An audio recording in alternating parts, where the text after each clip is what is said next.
आपकी ज़रूरत है, क्योंकि आप सब एक्सपर्ट लोग हो। आपके बीच इसी उम्मीद से आया हूं कि जिस विजन को लेकर के चले हैं उस विजन में मतलब मैं आपका कहां सहयोगी हो सकता हूं और आप कहां, बस यही देखना है। सबकी अपनी अपनी यात्रा होती है, सबकी अपनी अपनी स्पीड होती है। अपनी स्पीड से चलते हुए अपनी यात्रा पे हम सब लोग चलें और जहां जिसकी ज़रूरत हो उसका उपयोग कर सकें, इस उम्मीद में हम समाज को साथ लेकर के चलते हैं। मैंने जब इन मुद्दों के ऊपर चर्चाएं करनी शुरू करी और काम करना शुरू किया तो शुरू में मुझे ऐसा लगता था कि सभी समस्याओं की जड़ है वो शिक्षा में छुपी है।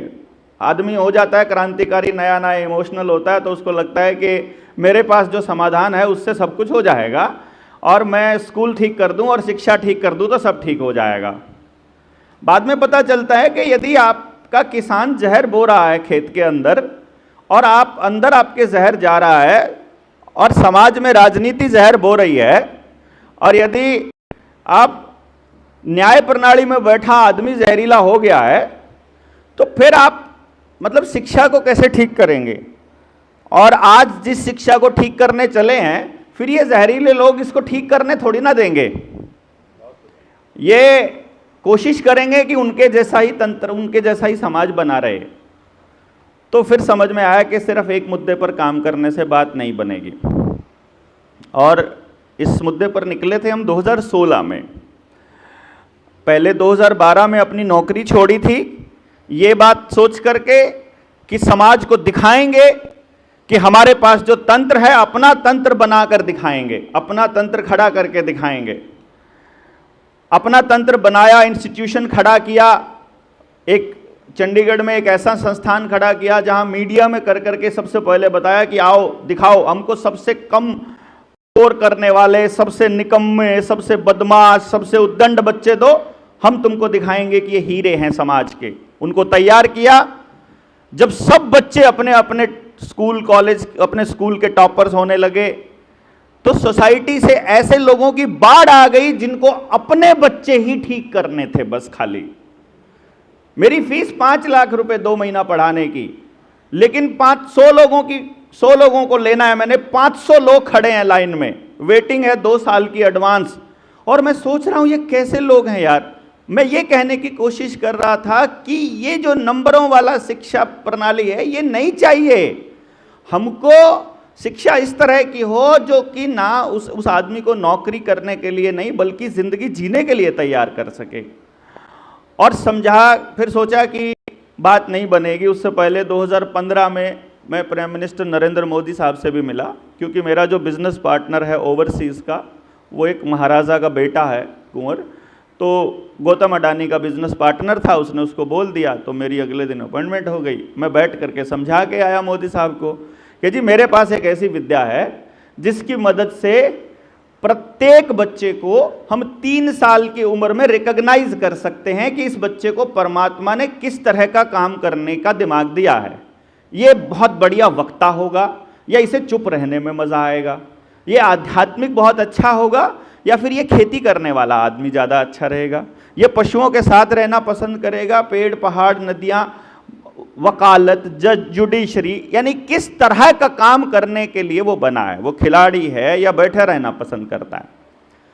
तो हम क्या करते हैं, जो आपने कौशल विकास योजना चालू की है, PMKVY चालू हुई थी उस टाइम, प्रधानमंत्री कौशल विकास योजना अगस्त 2015 में लागू की थी, तो उसके कुछ दिनों के बाद ही मैं उनसे मिलने गया था। मैंने कहा मेरे पास वो टेक्नोलॉजी है, उस पर भारत में, अब इंडिया में, भारत तो नहीं कहूँगा, भारत में तो द्रोणाचार्य जैसे लोगों ने कभी काम किया होगा, इस टाइम पे कोई काम नहीं कर रहा है। हम गांव के बच्चों का हुनर उनके टैलेंट के हिसाब से स्कूल में ही तराश सकते हैं बिना कोई एक्स्ट्रा एफर्ट लगाए। सिर्फ माँ बाप को पता होना चाहिए और टीचर्स को पता होना चाहिए इस बच्चे के पास ये टैलेंट है, उसे सिर्फ एक्सपोजर दे दो, वो अपने अंदर का जीनियस अपने आप निकाल लेगा। उस जरूरत नहीं है, क्योंकि उसके अंदर है ऑलरेडी, सब कुछ है, उसको बताने की आवश्यकता नहीं है, उसे सिर्फ गाइड करने की आवश्यकता है। लेकिन हमको तो रोबोट चाहिए हमारी बात पूरी करने, ऐसा एज इट इज करने वाले।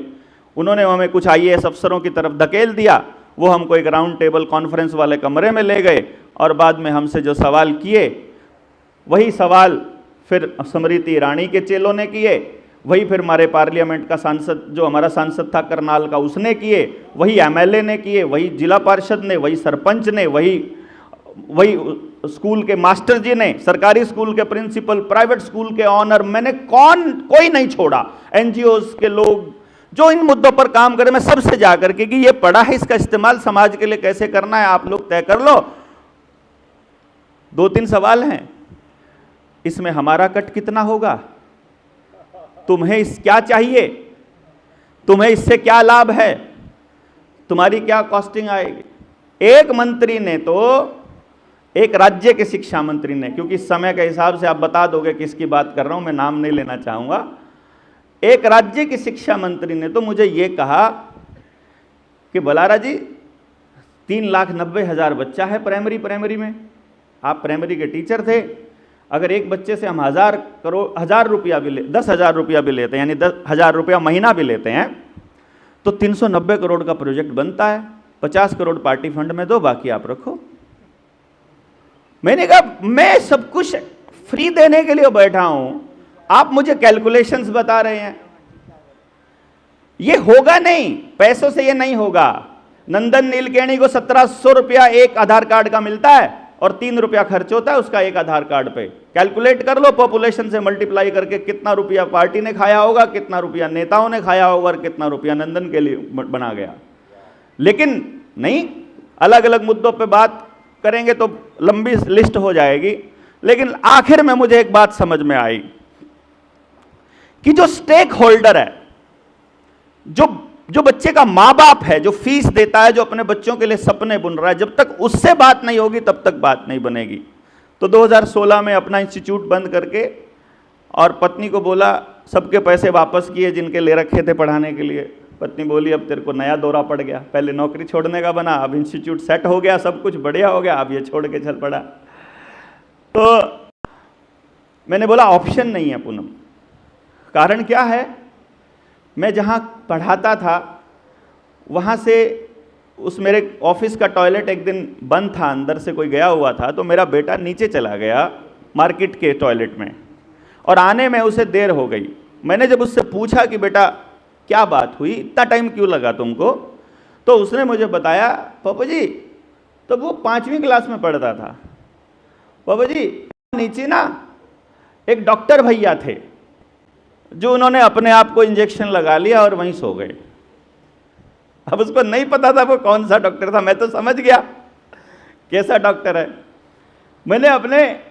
मेरे पास जो बच्चे पढ़ने आते थे, क्योंकि मोटी फीस थी तो मोटे लोग पढ़ने आते थे, तो एक शहर का ही डीएसपी था, उसको फ़ोन किया। मैंने कहा भाई साहब ऐसे ऐसे करके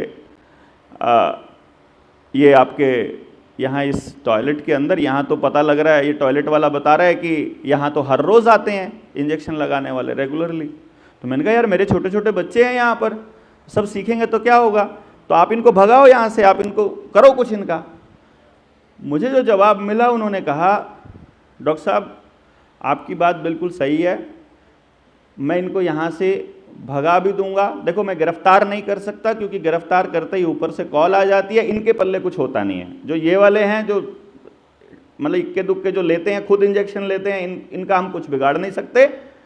और जो मोटे हैं वो उद्योगपतियों के और नेताओं के ही चमचे होते हैं, तो हम उनको रख भी नहीं सकते। तो हमारे बस का कुछ नहीं, हम ज़्यादा से ज़्यादा क्या करेंगे, यहाँ से भगाएंगे तो ये किसी दूसरे टॉयलेट में। तो मैंने कहा फिर मेरा बच्चा तो कभी ना कभी किसी दूसरे, तीसरे, 10वें, 1000वें टॉयलेट में भी कर सकता है ये काम। सीखने को तो वो कहीं भी सीख सकता है। फिर तो ये ट्रेन में, बस में, जहाज़ में, सड़क पर चलते हुए, आज तो छोटा है बच्चा, आज तो मैं अपनी गिरफ्त में रखता हूँ, कल को 18 के बाद तो कॉलेज में भेजना पड़ेगा। तो समाज में अगर चारों तरफ ये गंदगी होगी तो मैंने कैसा समाज दिया अपने बच्चे को।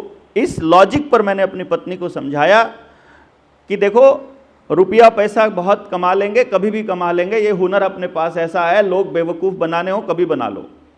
बेवकूफ़ बना रहे हैं ना सारे स्कूल वाले, जितने कोचिंग सेंटर वाले, मैं कहा कभी भी बना लेंगे, क्या दिक्कत है। अगर समाज को समझा के एक बार ट्राई करेंगे, देखेंगे, समझ में आएगा तो उसी काम पे लगे। क्योंकि मेरा फर्ज है एक बाप होने के नाते अपने बच्चे को उससे बेहतर समाज देना जैसा समाज मुझे मिला। और यदि मैं वो नहीं दे पाऊंगा तो मैं फेलियर मानूंगा अपने आप को एज ए पेरेंट। तो इसलिए हमको ये थोड़ा सा मेहनत करनी पड़ेगी कि हमको ये छोड़ना पड़ेगा और एक ऐसा समाज क्रिएट करना पड़ेगा जहां एजुकेशन बच्चे के हिसाब से हो, माँ बाप के हिसाब से ना हो, कंपनियों के हिसाब से, सरकारों के हिसाब से ना हो। मूल में केंद्र में बच्चा होना चाहिए कि वो क्या है, उसको क्या बनाया है। तो ये सोच करके हम निकले थे। लेकिन जब इस जर्नी में आगे बढ़े तो समझ में आया कि ये एकमात्र सलूशन नहीं है। यदि अपने समाज को, यानी अभी मैं सीधा सलूशन पे आता हूं कि यदि अपने समाज को बीच की चीजें गायब करके हमको वाकई में वो समाज बनाना है जो बच्चे के लिए तैयार किया गया हो, तो फिर हमको शिक्षा, स्वास्थ्य, न्याय, राजनीति, खेती और धर्म, इन 6 चीजों से पूंजीवाद को बिल्कुल खत्म करना होगा। रुपया खत्म नहीं किया जा सकता, लेकिन पूंजीवाद यानी कंपनी बेस्ड, यानी हमारा जीवन यानी शिक्षा है। कोई खर्च करना चाहे और उसके पास बहुत ज्यादा है, बड़ा धनवान है, खर्च करके अपने बच्चे को जैसी मर्जी पढ़ाए, लेकिन मजबूरी में किसी को अपने बच्चे के लिए पैसा खर्च ना करना पड़े। उसको जैसी शिक्षा मेरे गांव के स्कूल में मिल रही है, वैसी शिक्षा दिल्ली के स्कूल, टॉप स्कूल या अमेरिका के टॉप स्कूल जैसी वहां मिलने में, मैं अब जब गांव में जाता हूं तो मैं पूछता हूं उनसे कि तुम दुनिया का सबसे बेहतर स्कूल जिसको मानते हो, उस सबसे बेहतर स्कूल को बनाने में, तुम्हारे गांव में बनाने में रुकावट क्या? पहले ये बताओ, रुकावट बताओ तुम कि तुमको कौन रोक रहा है। क्योंकि गांव के लोगों के पास जब हम गए, आज हम पूरे भारत में हमारे पास संगठन है डेडिकेटेड एकदम, जैसे उस वक्त के राजगुरु भगत सिंह, सुखदेव जैसे लोग हमारे साथ ऐसे हैं कि जो मतलब मरने मारने के लिए तैयार रहते थे शुरू में, जो व्यवस्था परिवर्तन के लिए निकले। लेकिन फिर बाद में सोचा कि मरना मारना समाधान नहीं है, क्योंकि दुश्मन की क्रिया की प्रतिक्रिया करते रहेंगे तो सारी जिंदगी आंदोलनों में और सड़कों पे मुर्दाबाद और जिंदाबाद में ही बितर जाएगी। इसका एक्चुअली समाधान यह है कि जो दुश्मन जितना बड़ा हो, वो जैसे अभी श्री जी बता रहे थे, आप प्रतिक्रिया देना बंद कर दीजिए, उसका साइज अपने आप कम होता चला जाएगा और काम अपने गांव पर चालू कर दीजिए। गांव में गए तो हमको कुछ खास चीजें पता लगी। इनका तंत्र, क्योंकि बहुत से लोगों की शिकायत रहती है, हमसे भी रहती है और लोगों से भी रहती है, 15 साल हो गए, 25 साल हो गए, तुमने क्या उखाड़ लिया, तुमने क्या कर लिया। गांधी भी तो खड़ा करके गए थे, ये नई तालीम भी तो खड़ी हुई थी, तो चली क्यों नहीं, गड़बड़ कहां हुई, क्या हुआ कि वो फेलियर है क्या मॉडल? नहीं, फेलियर नहीं है।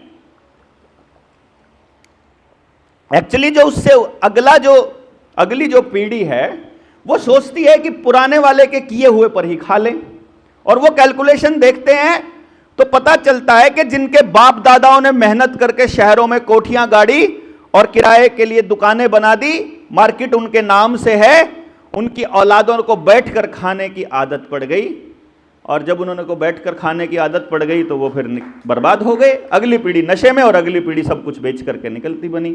यही काम हमारे साथ हुआ। हमने अपने से बड़े जो करके गए, जो ये कर रहे हैं, वो हम चाहते हैं बस ये इन्होंने जैसे ये बैठकर खा रहे हैं, हम भी बैठकर ही खाएं।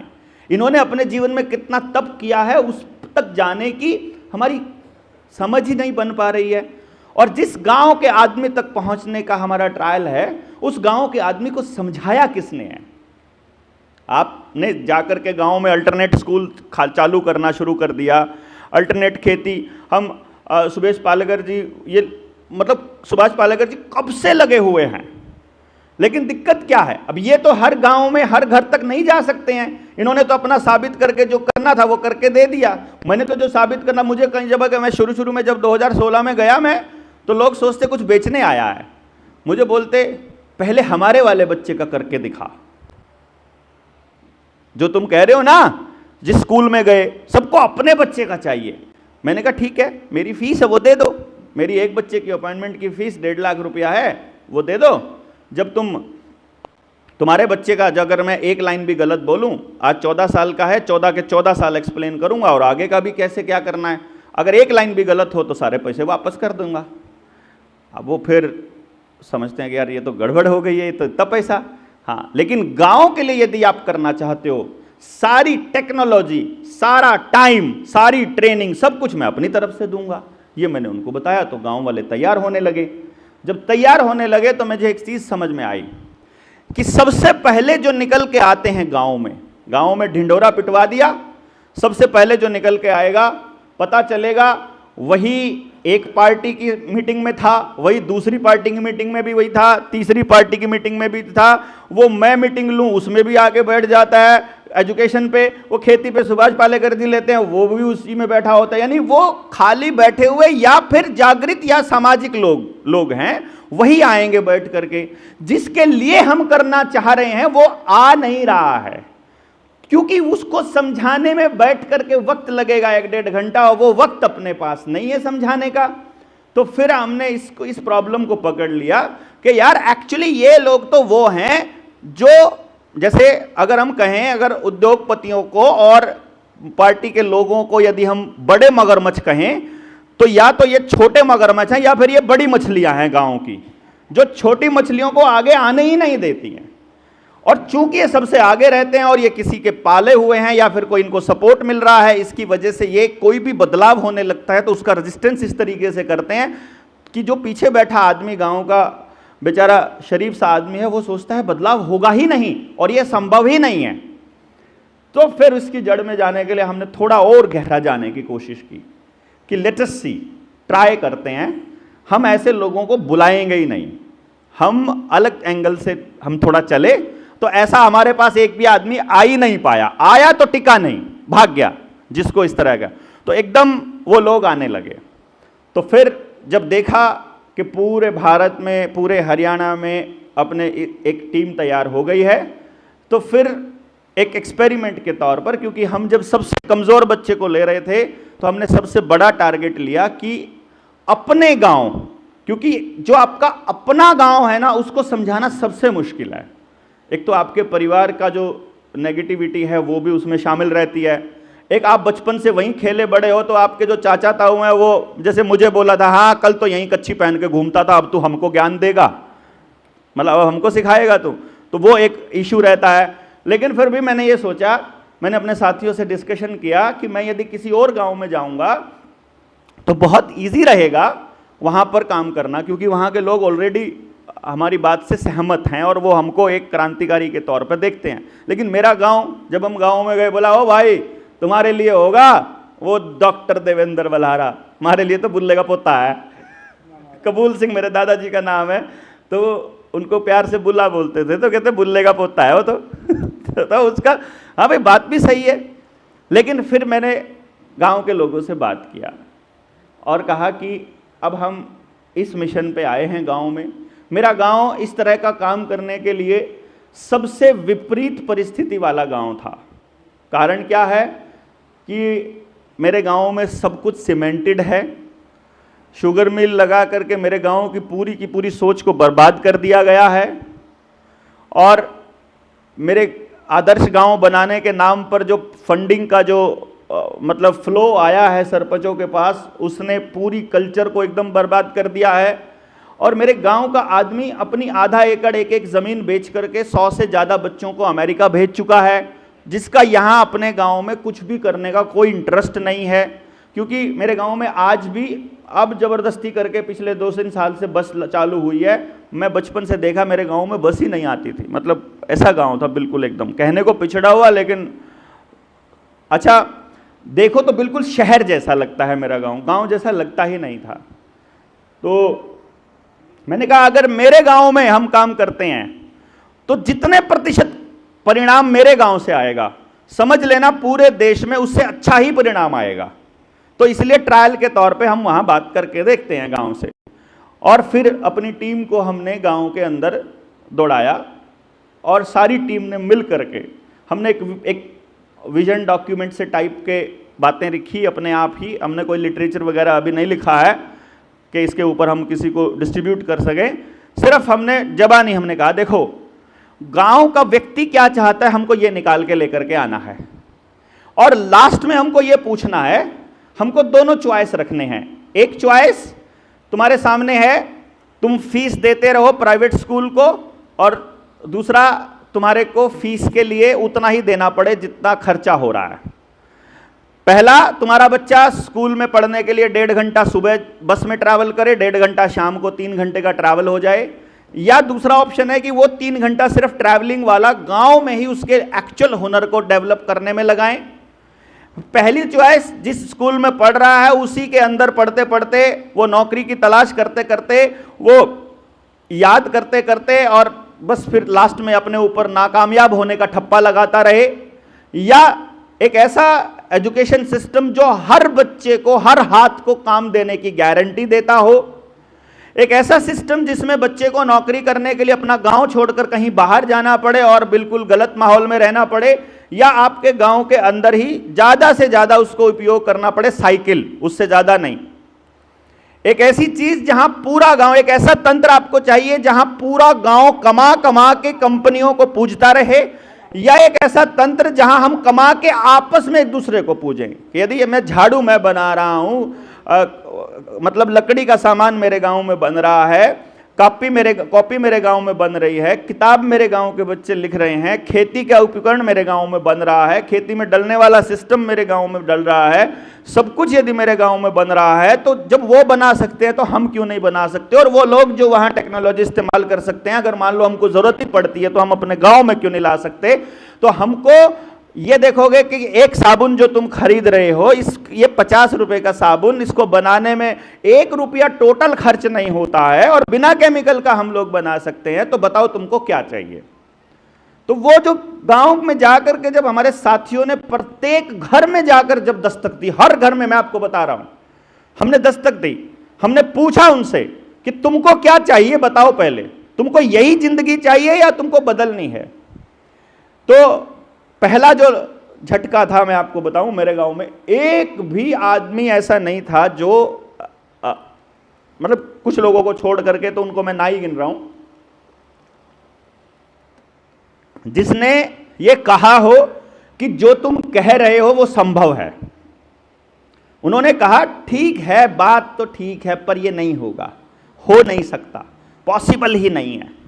तो पहली बार हम 5 दिन गांव में घूमे, हमारी टीम। मैंने कहा कहीं भी लोग बैठे मिलो, घर में मिलो, कहीं भी मिलो, मैंने कहा अभी फिलहाल हमें सिर्फ ऐसे बीज फेंकने हैं रैंडम, वो उगे ना उगे कोई मतलब नहीं है। तो पूरे गांव में चर्चा चली कि ये जो कॉपी पेन लेके घूमने वाले लोग हैं, ये बाहर से आए हैं, सभी के सभी पढ़े लिखे लोग हैं, पढ़े लिखे बच्चे हैं, इंटेलिजेंट लोग हैं। कोई बता रहा है कि मेरी इतनी फैक्ट्रियां हैं, कोई बता रहा है मेरा इतना ट्रांसपोर्ट का बिजनेस है, कोई कह रहा है मेरा ये है।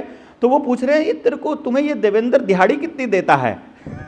वो बोले हम तो अपनी जेब से खर्च करके आए हैं, हम तो खाने का खर्चा भी अपना खुद ही देते हैं। कि यार ऐसा क्या मिलता क्या है तुमको इससे? अब यही पॉइंट नहीं समझ में आ रहा है उनको कि मिलता क्या है। तो बोले कुछ दिनों में आपको भी समझ में आ जाएगा क्या मिलता है। तो हमने गांव की मीटिंग बुलाई, कुछ लोग आए, आकर के हमने एक ही बात बोली कि हमको तुम में से वही लोग चाहिए जिनको बात समझ में आई हो। हमें वो आदमी चाहिए ही नहीं जिसको अभी जबरदस्ती देवेंद्र की लिहाज में साथ आना पड़े, या देवेंद्र का चाचा है इसलिए आ जाए, या उसका भाई है या क्लासमेट है। मैंने कहा बिल्कुल नहीं आना, जिसको बात समझ में आ रही है कि ये करने लायक है और ये हमारे लिए जरूरी है, वो आ जाओ। तो जी मेरे गांव से टोटल मिलाकर के 14 नाम पहली लिस्ट में आए जिन्होंने कहा हम इस चीज में वॉलंटियर करना चाहते हैं। और हमने फिर शेड्यूल रखा कि अब हम हर सैटरडे संडे गांव को दिया करेंगे, थर्सडे फ्राइडे सैटरडे संडे 4 दिन। मैंने कहा बाकी छोड़ो, देश को पहले अपने गांव पर ट्राई मारते हैं, देखते हैं। फिर अगले 1 हफ्ता मैं पर्सनल मीटिंग लेता गांव वालों की, फिर अगले हफ्ते फिर टीम को बुला लेता। अगली मीटिंग के बाद मेरे पास टोटल गांव के जो लोग हो गए वो 20-22 लोग हो गए, जो अगले सैटरडे की। तो दूसरी मीटिंग जब हमने अपने साथियों के साथ बुलाई, तो मैंने गांव के लोगों से पूछा, मैंने कहा जी बताओ आप, ये काम देवेंद्र का है कि आपका है? बोले भाई ये तो सबका है। तो मैंने कहा इसमें सहयोग सबका होना चाहिए कि खाली देवेंद्र अपनी जेब से खर्चा करे और अपने सिरदर्दी ले? उन्होंने बोला भाई सबका होना चाहिए। तो मैंने कहा फिर एक काम कर लेते हैं, ये गांव को जो लोग आए ही नहीं, जिनको हमारी बात ही समझ नहीं आए उस दिन जब हमने गांव बुलाया था, उनसे तो हम क्या ही उम्मीद करेंगे? आपने तो अपना नाम खुद लिखवाया था, आपसे अगर मैं कुछ सहयोग की उम्मीद करूं तो करोगे? बोले हाँ, करने लायक होगा तो अवश्य करेंगे। बोलो क्या मदद चाहिए? मैं कहा मुझे मदद ये चाहिए कि जो अब की बार मेरे साथी आएंगे, उन साथियों को अब मैं अपने घर पे नहीं ठहराऊंगा। अब मैं चाहता हूं कि वो गांव में ठहरें कहीं पर, और गांव में ठहर के गांव में काम करें। तो मैं तरीका मैं बता दूंगा। बोले हम तैयार हैं। तो मैंने कहा एक एक जने के घर में 2-2 3-3 जितने ठहरा सकते हैं बताइए। उन्होंने बोला गांव में रहने की कोई दिक्कत ही नहीं होती है। बोले जितने मर्जी। मैं कहा जितने मर्जी नहीं, मुझे तो डिवाइड करना है पूरे गांव में। तो मैंने फिर अपने साथियों को पूरे गांव में डिस्ट्रीब्यूट कर दिया, पूरा सेग्रीगेट मतलब करके कि तुम फैल जाओ पूरे गांव में। और अब मैंने कहा कि जहां तुम रुके हो ना जिस घर में, उससे 5 घर इधर और 5 घर इधर, तुमको सुबह शाम उनको दिखना है, और रोटी के टाइम पर जाके चूल्हे के पास जाके बैठ जाना, जैसे भी जब, क्योंकि आपस में रिलेशन बड़ा बन जाता है गांव के अंदर ना बॉस। अब मेरे गांव में ना मेरे सारे साथियों का इतना जबरदस्त बॉन्डिंग है, अल्टीमेट बॉन्डिंग, मतलब वो कभी भी जाए मेरी जरूरत ही नहीं आता, कोई टेंशन नहीं है अब गाँव के अंदर। तो वो गाँव में गए, अब वो एक एक घंटा एक एक घर में बैठे, क्योंकि औरतें कभी आती नहीं है मीटिंग्स के अंदर, तो औरतों से बात करी। गाँव की औरतें बड़ी हैरान कि ऐसा भी कुछ हो रहा है देश के अंदर। बोले ये तो होना चाहिए, ये तो होना चाहिए। और ऐसा करके पूरे गांव में चर्चा हुई कि उस दिन मीटिंग होगी। कमाल की बात यह है, हमने कोई अनाउंसमेंट वगैरह नहीं की, तो हमने मीटिंग बुलाई, कोई आया ही नहीं। क्यों भूल गए? वो तारीख ही भूल गए। इतना बातें सुनी, सब सहमत थे। मैंने कहा यार ये अच्छा काम हुआ। तो फिर गांव के लोगों से फिर मतलब थोड़े लोग आए, कहने का मतलब ये, फिर हमने उनको बुलाया दोबारा से। फिर अगली मीटिंग में बैठ करके मैंने कहा अब गांव में बात जा रही है, लोग कह रहे हैं कि बात ठीक कह रहे हैं। अब हमको ये करना है कि अब हमें फिर से बुलाना है, और अब की बार हमें प्रैक्टिकल उनको डेटा देना है और उन्हीं से पूछ कर देना है। तो हमने फिर क्यों, जब तक उस आदमी को ये मालूम नहीं होगा ना कि ये क्यों जरूरी है, तब तक वो आदमी हमारे साथ आएगा नहीं, इसका हमको पता है। अब तीसरी बार में हम गए तो हमने उनसे पूछा, बिल्कुल प्रैक्टिकल पूछा। मैंने कहा बताओ कितनी रोटी खाते हो? इतनी रोटी खाते हैं। इतना अनाज तुम्हारा रोज का लगता है? हाँ। इतना चावल लगता है रोज का? इतनी सब्जी लगती है रोज की? हमने हर बिरादरी में, हमारे यहाँ कश्यप है और गडरिये हैं, वाल्मीकि हैं, चमार हैं, जाट हैं, जाटों में भी 6-7 गोत्र हैं, ब्राह्मण हैं, तो 5-6 बिरादरियां रहती हैं, 6 बिरादरियां, 6-7। तो हमने हर बिरादरी का डेटा लिया, हर बिरादरी से, क्योंकि हमारे साथी सब हर जगह पर वो थे फैले हुए।